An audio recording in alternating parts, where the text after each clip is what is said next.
안녕하세요. IoT 환경을 위한 고성능 플래시 메모리 스토리지 기반 인메모리 분산 DBMS 연구 개발에서 인메모리 계층의 로깅과 리커버리 모듈을 연구 개발을 담당하고 있는 성한승입니다.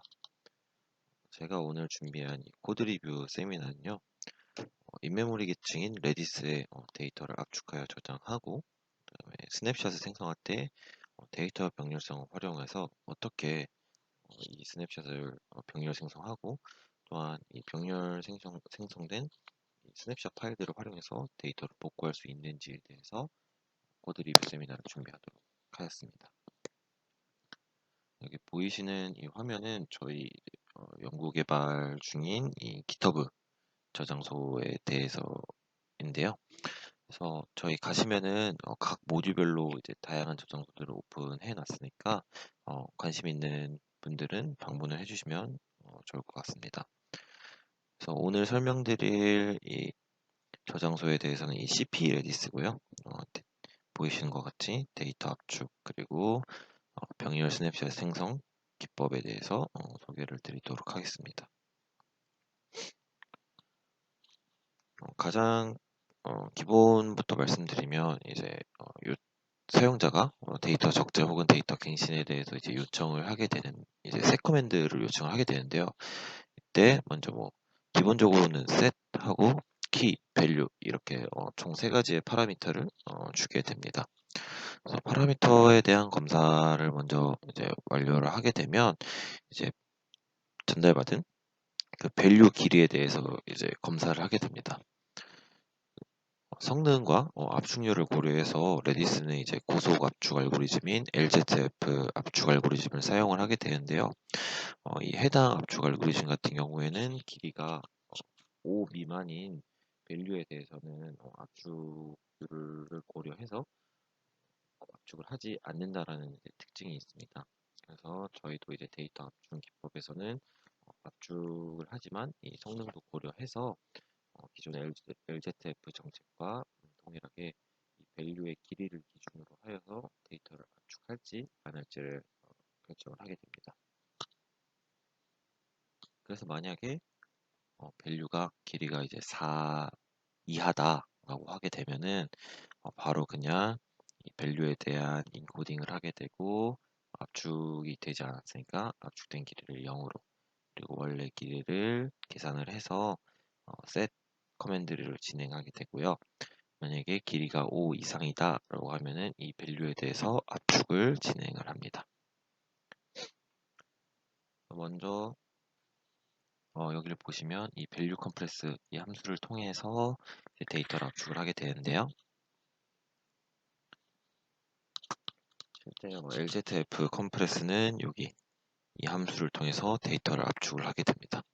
그래서 원래 원본 스테링하고 뭐 원래 길이를 넣어주게 되면은 이제 압축된 문자열과 함께 얼마나 압축되었는지에 대해서 반환을 해주게 되고요. 메모리를 좀 더 아끼기 위해서 여기 마지막에 이제 리얼로케이션을 해서 메모리를 좀 낭비되는 메모리가 없게끔 구현을 하였습니다. 압축된 길이가 만약에 이제 실제 데이터는 5 이상이더라도 압축이 되지 않은 경우도 고려해줘서 만약에 압축이 안 돼 있다라고 하면은 이때와 같이 여기 밑에 때와 같이 똑같이 이제 인코딩을 검사하고 압축은 되지 않았다라는 신호와 함께 원래 길이를 포함해서 셋 커맨드를 진행을 해주게 됩니다. 만약에 데이터 압축이 되었다라고 하면은 압축된 문자열을 이렇게 스트링 오브젝트로 만들어 가지고 저장을 하게 되고요. 다음에 원래 길이가 몇이었는지 그리고 압축된 길이는 몇이었는지에 대해서 저장을 해준 다음에 이 set 커맨드를 진행을 하게 됩니다.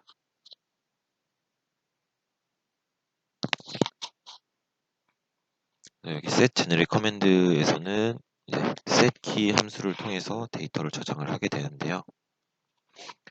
만약에 저장할 이 키가 실제 데이터가 저장되는 구조인 딕트에 존재하는지 안 하는지에 따라 다른 함수가 호출되게 됩니다. 그래서 만약에 저장할 키가 있다라고 하면은 바로 딕트에 저장하는 db add 함수로 호출하게 되고요.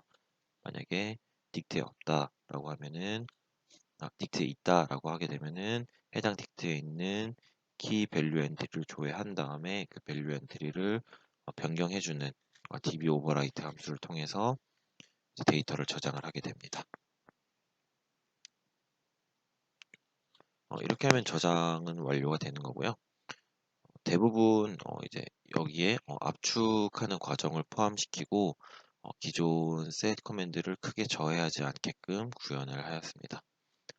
그래서 이 데이터 압축 알고리즘을 통해 저장된 밸류들은 압축이 되어 있는데요. 따라서 데이터를 조회해주기 위해서는 이 압축을 해제하여서 데이터를 반환을 해줘야 합니다. 그래서 따라서 만약에 데이터 조회 요청 명령어인 get이 요청되었다라고 하게 되면은 실제 이 요청할 그런 키에 대해서 존재하는지 안 하는지를 일단 검사를 하게 되고요. 만약에 이제 그 저장된 이 키밸류 엔트리 중에 밸류가 압축되어 있다라고 하게 되면은 이 부분을 실행을 하게 됩니다. 따라서 키 밸류 엔트리에서 이 밸류를 가져온 다음에 실제 여기 밸류 디컴프레스 함수를 통해서 밸류를 압축을 해제해 주게 되고요. 보시면 여기 lz decompress 함수를 통해서 데이터가 압축 해제된 형태로 반환이 됩니다. 그래서 압축 해제가 된 다음에는 여기 create object에서 이제 string 타입으로 해가지고 밸류를 스트링으로 만들어서 리턴을 해주게 되고요.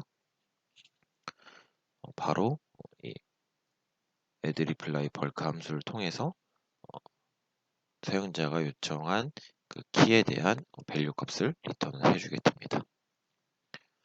데이터 압축 저장이랑 그리고 이제 조회 관련해서 이제 코드를 봤고요. 이제 스냅샷을 병렬로 생성하는 기법에 대해서 설명을 드리도록 하겠습니다.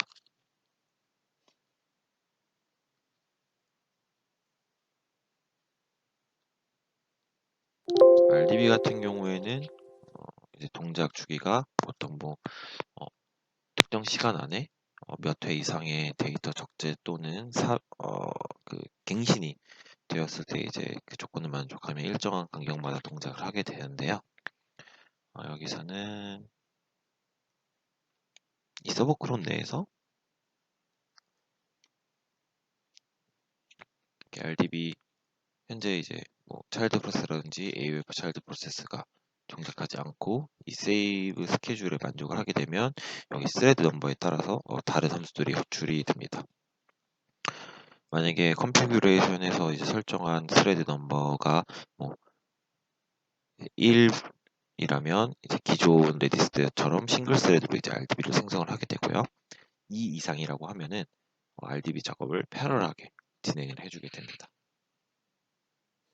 먼저 코드를 설명하기 앞서 큰 이제 가이드라인을 잡아드리면 맨 처음에 RDB 세이브 패러럴 백그라운드로 들어가서 차일드 프로세스를 포크를 하게 되고요.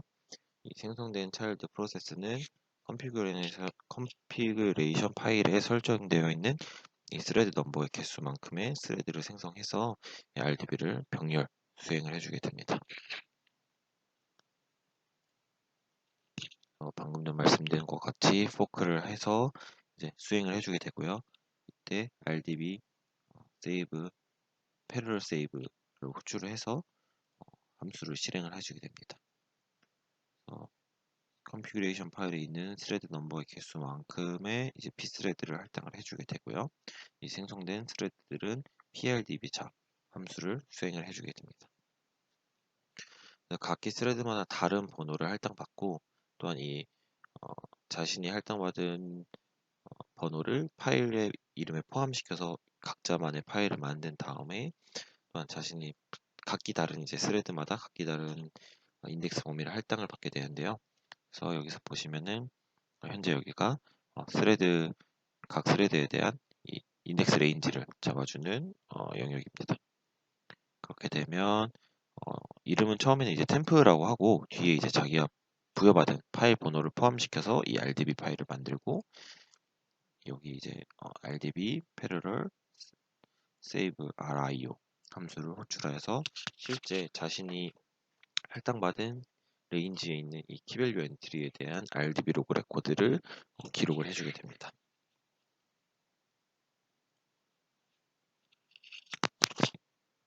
여기 기존 레디스와는 조금 다른 부분은 저희가 제안하는 이 데이터 병렬 생성 기법에서는 이 각각의 딕트 이터레이터가 스타트 인덱스랑 엔드 인덱스가 있어서 자신이 부여받은 이 인덱스 레인지에 대한 데이터들만 이제 RDB 작업을 수행을 하게 되고요. 다른 부분만 좀 말씀드리면은 여기 이제 RDB save 키 밸류 페어 해가지고 각각 엔트리에 대해서 기록을 해주게 됩니다. 이때 만약에 데이터가 미리 기존에 압축되어 있다라고 하면은 이제 RDB save compress 오브젝트로 호출하고 압축되어 있지 않다라고 하면은 RDB save 오브젝트로 호출해 주게 됩니다. 요 RDB save compress 오브젝트를 보시면은 요 타입을 먼저 뭐 string 타입을 확인을 하게 되고 이때 여기서 기록을 해주게 되는데 원래 기존 RDB에서는 이 RDB를 생성할 때 밸류에 대한 압축을 진행을 하는데 저희 기법에서는 미리 이제 데이터가 압축되어 있기 때문에 이미 압축되어 있는 키밸류에 대해서는 압축하지 않고 바로바로 로그 파일에 기록을 해주게 됩니다. 보시면 이렇게 아마 이 부분은 이제 실제로 건너뛰게 되고요. 이미 컴프레션이 가해져 있기 때문에 그렇게 하나씩 이제 모든 스레드가 동작을 하게 되면 차일드 프로세스는 작업이 모두 완료될 때까지 조인 함수를 통해서 기다리게 됩니다. 방금 말씀드린 요 pthread 조인이고요. 그래서 만약에 모든 스레드가 다 정상적으로 종료가 되었다라고 하면 OK를 리턴하고 만약에 그 중에 하나라도 실패하게 되면 요 에러를 리턴해서 작업이 실패였다라고 간주하게 됩니다. 이후에 작업이 다 끝나게 되면은 던 핸들러 함수를 통해서 차일드 프로세스가 생성했던 템프 파일을 덤프 파일로 바꿔주는 작업을 하게 되는데요.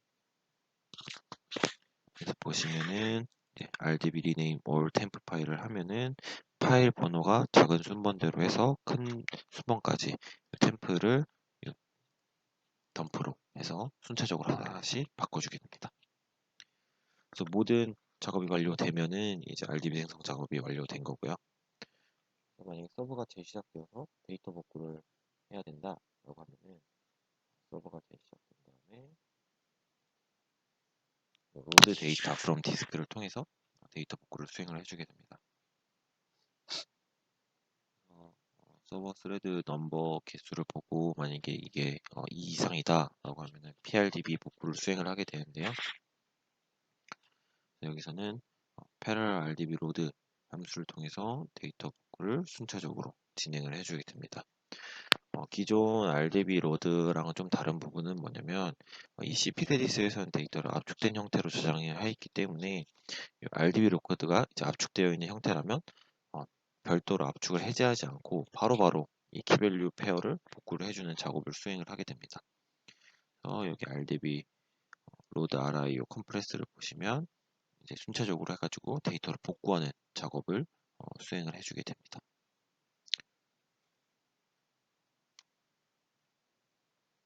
여기서 보면은 db add key value를 하게 되는데 이때 별도로 데이터를 압축 해제를 하지 않고 이렇게 RDB 컴프레스 오브젝트 해가지고 바로바로 데이터를 복구를 해주게 됩니다. 해당 모든 파일에 대해서 데이터 복구가 완료되면 이제 다시 레디스가 정상 수행되고요.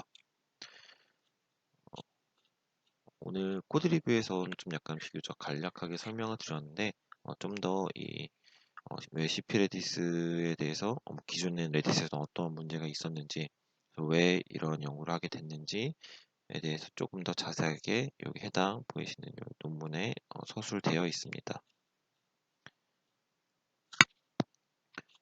설명이 필요하신 설명이 제가 부족했던 부분은 이 논문을 좀 참고를 해보시면 좋을 것 같고요. 만약에 해당 코드에 대해서 좀 설명이 있거나 혹은 또 좀 더 좋은 아이디어가 있다라고 하신 분들은 저희 저장소에 방문하셔서 이슈를 통해 질문 남겨주시면 저희가 친절하게 답변 드리도록 하겠습니다. 오늘 제가 준비한 코드 리뷰 세미나는 여기까지고요. 시청해주셔서 감사드립니다.